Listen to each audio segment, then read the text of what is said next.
Guys, what is up? Welcome back. Thanks for joining us today. This is a real deal episode, and I have one of my favorite people as a guest today, and someone who's absolutely crushing it. In fact, they are known as the #1 house flipper in all of the state of Hawaii. So, Indar Lange, we have on the show today. What's up, Indar?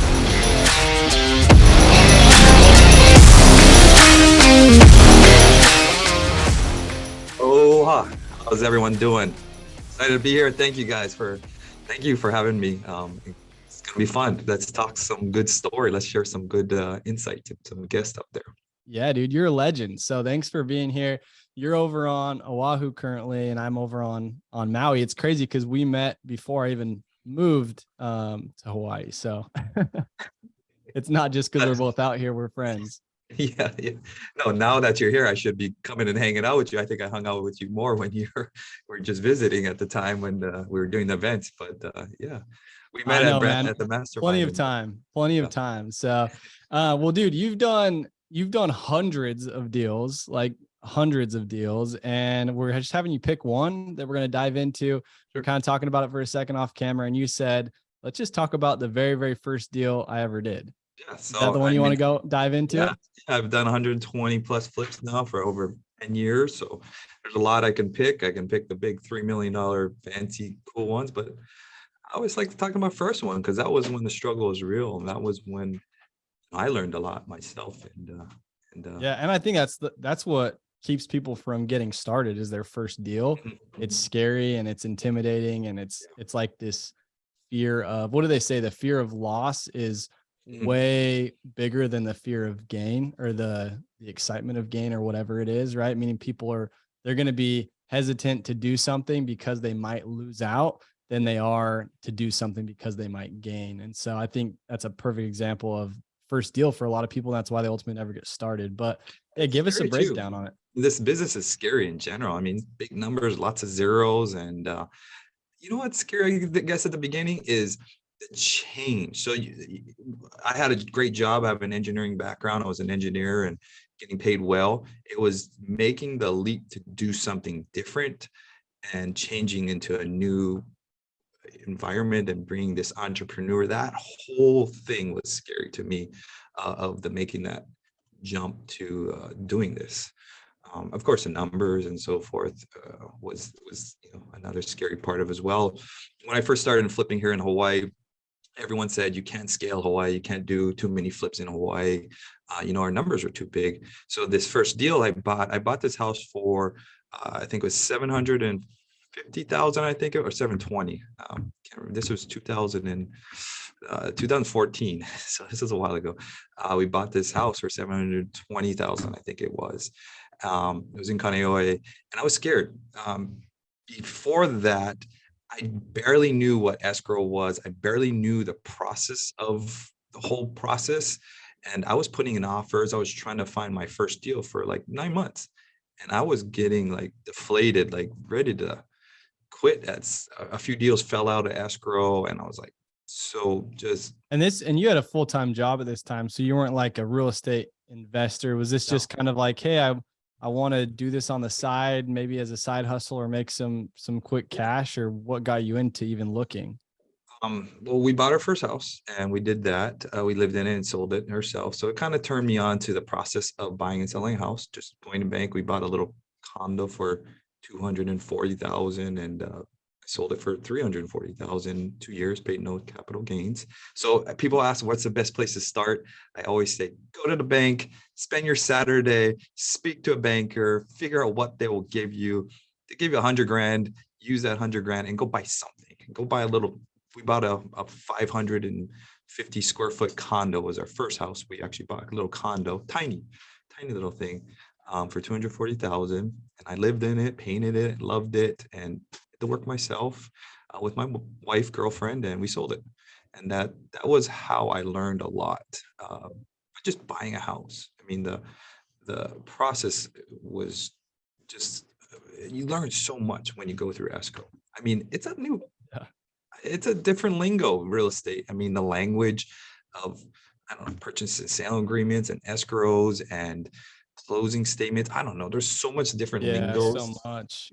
I It's just it's had a a friend, they anyhow basically last minute they just ended up having to back out on this house, and they had under contract that went through the whole process. And long story short, they lost 10 grand of their earnest money, and we were talking mm, about it on Sunday, and it's like, yeah, you can look at it as I lost 10 grand, or you can look at it as, man, that was awesome. I spent 10 grand and I learned all of this. And that was his mindset on it. He's like, I learned so much that I never would have learned had I had not gone through the whole process. So know about the awesome feeling of it.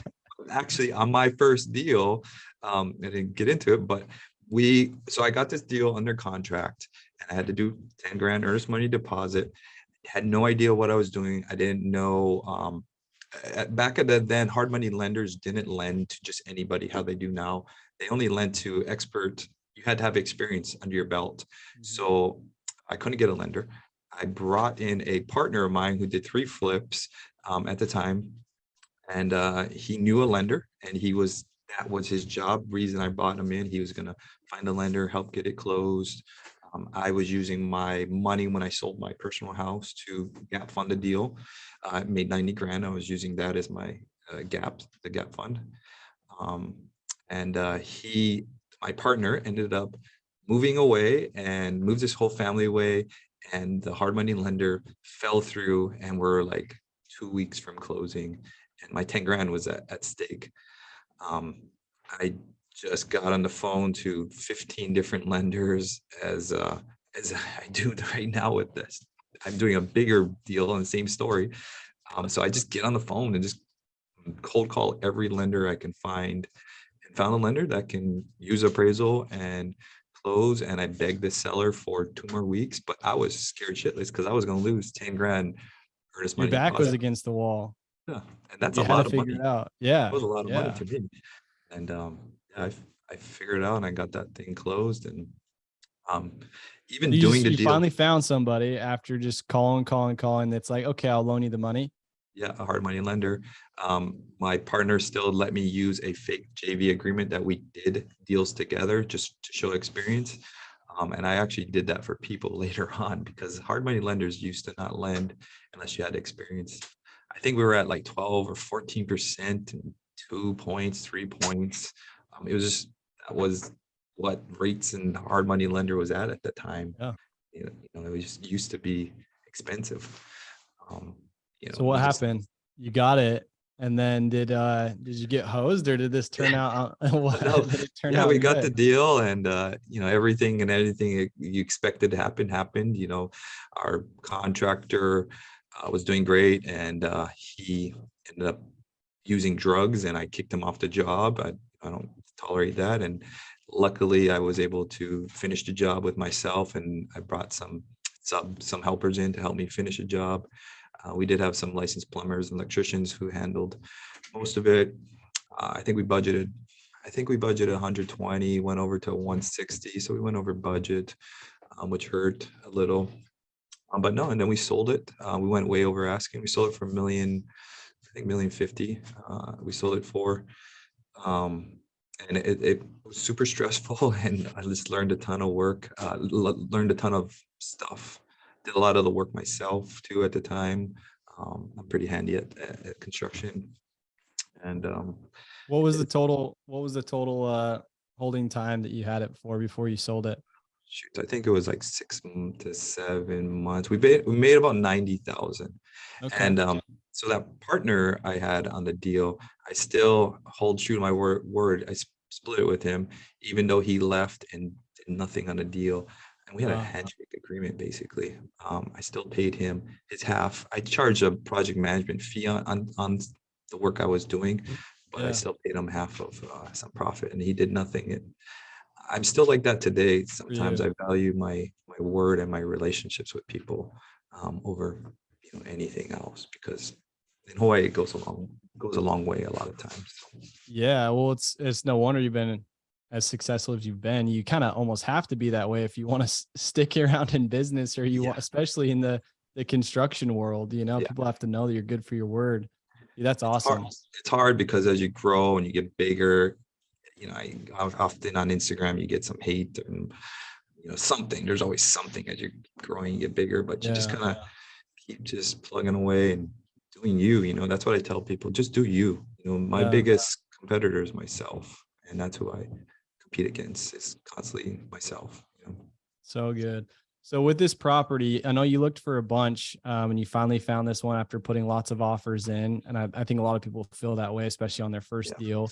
What was it about this one? Like, why did this one work? Was it just a numbers game and finally someone accepted your offer, or did you do anything special? I was scared shitless. I didn't want to even do the deal. I literally took the deal. I was part of this smaller networking group. I posted on their Facebook group page, asked everyone about this deal. I sent it to everybody I knew. Look at this deal. Tell me if it's a deal. Even sat down with a deal analyzer team that I knew, and they all told me it was this great killer deal. But I still didn't want to do this deal because I was scared. Am I going to make it? Am I not going to make it? Is it a deal?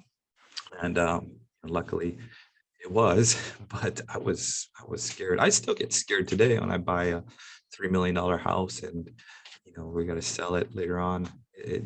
You have to get scared. You have to have some emotion because it's Well, last time we were together, we were on like this yacht. Everyone's snorkeling, and you and I are in the second group, and I'm down there, and you're making bids on this property, yeah, and you ended up getting it. What was the? yeah. I know you're working on it right now. What was the total price? 5.8 million. We're literally under a boat way out in the middle of sea, like we're in the inside of the boat, and like bidding on it, like because it's last minute auction. So I won it. It's a crazy deal, and sometimes that's how it is. Like a Yeah. deal's not gonna come when you're ready and you're sitting in your office or you expect it. Sometimes I'll get 3, 4 deals all at once. It's just kind of the nature of, I don't know, of everything. Yeah.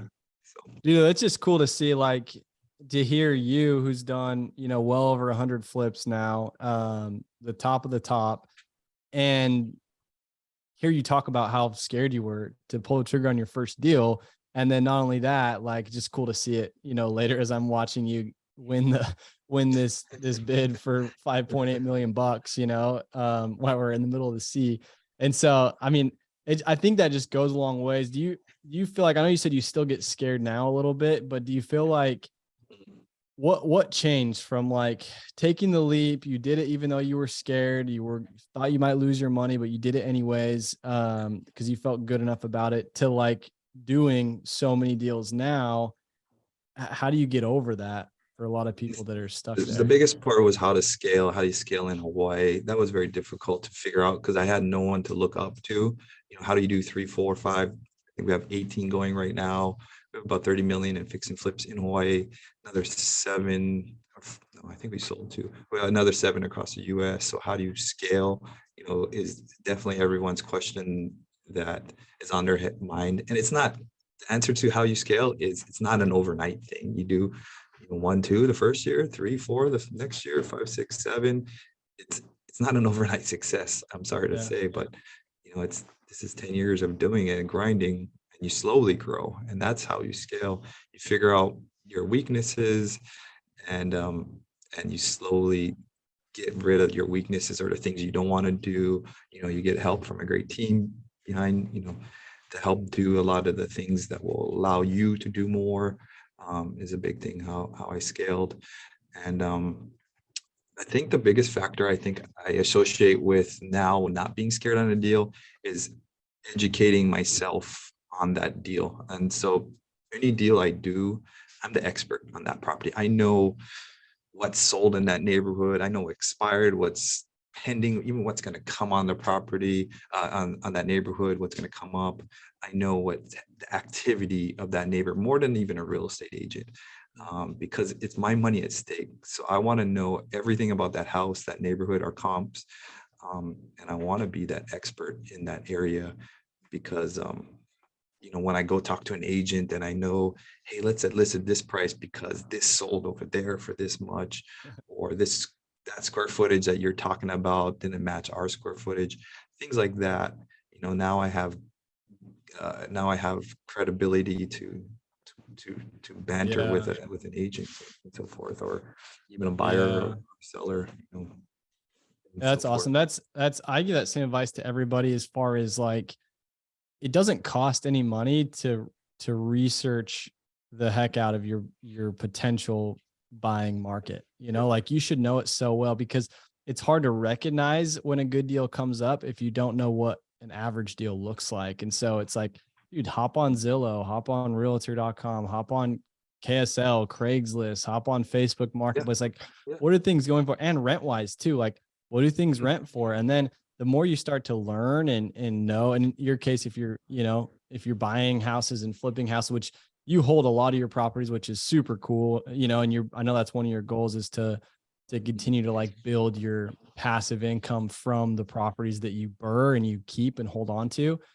which obviously I'm a huge fan of. But yeah, man, that's the stuff that it's just putting in the work behind the scenes that pays off that a lot of people just won't do because they want to take the shortcut or the easy route. So it's cool to hear you say that. That's what you And it's do. not an overnight thing, as we're talking the burrs and the stabilizing properties, I bought a huge portfolio in Connecticut, and it's, you got to fix the properties, raise rents, and you got to stabilize these properties. It takes, we're on to 4 or 5 months already of breaking even or losing some months. So it takes a while to build these big portfolios and doing these bigger deals. And as you're just talking about earlier, researching deals, I look on Zillow, I look on Redfin, I look at the tax website. I'm just trying to fill my head with as much as information as I possibly can. Yeah. Even though, realtors will say Zillow doesn't know shit, or their estimate is way off. I don't care. I just want to know. I want to get information. I want to Yep. load my brain with as much information as I can about this property. Yeah. Knowing the rents. What is my plan B of these properties? We just had a Waikiki property that I was going to flip, bought it for 320, listed at 480. Market's a little rough, right now. And we threw it out on we can't Airbnb, it's not legal. We threw it out on Furnish Finders for $4,000 a month. And it's just tiny little, it's tiny. It's tiny little Airbnb, not Airbnb, tiny little condo in Waikiki. Yeah. Somebody jumped on it right away at $4,000 a month. I was like, oh, shit. Yeah. That's great. Great numbers. Yeah. Yeah. Yeah, So I that's cool. Yeah, just from understanding and knowing the options. I think it's the same thing with the strategies, and that's why it's what's fun about real estate investing in school is yeah, like we get to educate people on all these new strategies and what's working, what's not, and the more you kind of know, and that's what's so good about diving into a deal like this and learning from someone like you, Indar, is like the more that we understand this, or like, oh, this is how hard money works, or oh, I need to research a little more. Like it's just all of these tools added to the tool belt that eventually, when the project comes up, it's like I have all of these options to go and take down this because I've built these tools over time. Kind of, I'll let you. Oh, go different ahead. exit strategies, different exit strategies. Hey, I can sell this as a flip, make money. Hey, this cash flows a rental quickly. I use a 1% rule. Or hey, we can do a midterm, or does this work as Airbnb? If I do Airbnbs, I make sure I kind of have a plan B as a single family sometimes. But I always look at my different exits of these deals. Yes, dude, so good. That right there is like a huge gold nugget. It's like you just went through 5 different exit strategies, and it's like if one doesn't work, does this one work? Does this one work? And I think that does take a lot of fear out of the game, knowing what your exits are Yeah, and knowing you have multiple exits. Where if this doesn't work out, or especially now with the short-term rental game and Airbnb getting shut down in a lot of places, like you don't want to get hosed on that. And so, like you said, if you have your backup plan, this works, as just a single family rental, then like cool, like you're good to go in case worst comes to worst. So yeah. A so lot good, of man. a lot of people in Hawaii didn't expect that, and it was here in Oahu. They just really cracking down on any kind of Airbnb or Yeah. bed and breakfast, and a lot of people were dependent on that Airbnb income. Yep. It didn't cash flow as a single family, and they got hosed, and they had Yeah. to sell the properties, and hopefully they made out at least on that. The- I had a friend, same thing just happened, and he has this kind of this cool compound over there on Oahu, and He's averaging $60,000 a month just in rental income from renting all of them out. And there's like 5 separate units, and it's a cool spot right by the beach. But yeah, can't short-term rental it at all now. And so he went from 60 grand all the way down to about $19,000 is what he can get on long-term rent, you know? So it's just crazy. And I mean, it's good that he got it at a good price and his expenses on it are fairly low, but like that's a huge hit. And if you're banking or you buy the property based on the sole, you know, how I'm going to get 60 grand a month from this. And that way you overspend it, you over leverage, and then you end up upside down. It gets scary. So just knowing your exits is huge. That's a big jump. That's a big difference. And yeah, it's huge. I'll send you the property. It's probably over by somewhere probably, I was say where you live, but it's an island. North Shore, I bet you. North Shore is probably what a lot of them are. They all get cut down or blocked. The city counties are really making them hard. We have 6 Airbnbs here in Waikiki, and they're legal, but they're really hard to register them and get them with the city and county. You got to have like $1 million in insurance and fire exits drawn out, and they're really, really making it hard for people. You got $1,000 to register them. Yeah. A lot of hoops to jump through. For sure, man. Yeah, just all things to be aware of. But dude, thanks for jumping on, dropping bombs. We'll get you on our full hour plus podcast because you got so much good stuff to teach us. But thanks for diving into this deal. I learned a ton, and I know people listening learned a lot as well. So just get out there, guys, and just take action. That's the secret to this whole business, is kind of dive on head first and figure it out later. I think that's my claim to my growth is I'll do a deal. Sometimes I'm not 100% sure, but I'll just lock it up and I'll figure it out later. And the coolest thing about real estate is you have an inspection, you have a period you can withdraw from a deal. So not like a stock where you buy it and you're all in, you know, you can get out of a deal or you can pass on a deal if you lock it up, you know, so. You would scare. Take action. That's the hardest thing of the business. I think people need to do. And how do you do it? It's really going with your gut and doing what you think is right. And your gut always pays off. To me, that's totally God. I agree. God talking. I agree, man. Yeah, I agree 100%. 100%. Well, where's a good place if people want to ask you more about the deals you're doing, just connect with you? What's the best place for them to do that? Oh yeah, well, Indar Hawaii, Indar, Hawaii spelled out, everywhere on social, Instagram, Facebook, TikTok, LinkedIn, and we have a podcast too as well. But ask any question. There's no dumb questions. I spend my mornings answering questions, as I used to have a ton of questions myself, and I still have a ton of questions today. Me and you were just talking some stuff at the beginning that I was just learning about the commercial world and the commercial lending space. There's always, it's like I don't know. You never feel like you know anything in this business. You always feel like I don't know enough. Yeah. No, it's so true. The more you learn, the more you realize how much there is to learn. Yeah. And you hear about somebody else doing some different way and like, oh, wow, that's interesting. How do you know, a friend who was doing some crazy stuff with multifamily world and how he was structuring deals. And there's so much different creative ways people push the limits, I should say. Yeah, so much to learn from though. That's what's cool about it, and that's cool about the community.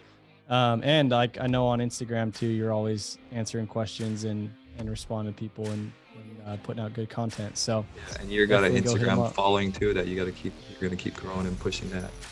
You're talking about Instagram before all this. We were, man. We were. Yeah, that's why I want to give you a plug for sure. Yeah. So. Dude, thanks so much, man. I look forward to getting together in person here pretty soon. But thanks for coming on, brother. Appreciate it.